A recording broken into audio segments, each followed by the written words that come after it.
Welcome to the Rim Break Rodeo. We hope this video helps. In this video, I will explain how to make fish broth. This simple guide will help you create a flavorful base for many dishes, enhancing your cooking with a delicate, fresh taste. Homemade broth is a fantastic way to use fish scraps and ensures you know exactly what goes into your food. We'll cover the essential steps to achieve a clear, delicious broth every time. To begin, gather your ingredients.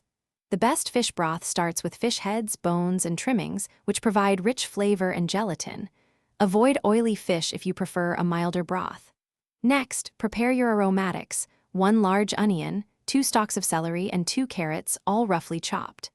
Fresh herbs like parsley and thyme, along with a bay leaf, will add wonderful complexity to your broth.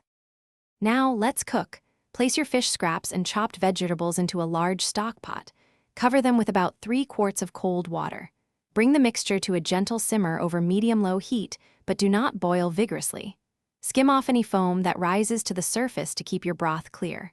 Let it simmer for about 30 to 45 minutes. After simmering, carefully strain the broth through a fine mesh sieve, discarding the solids. Once your fish broth has cooled completely, it's ready for storage.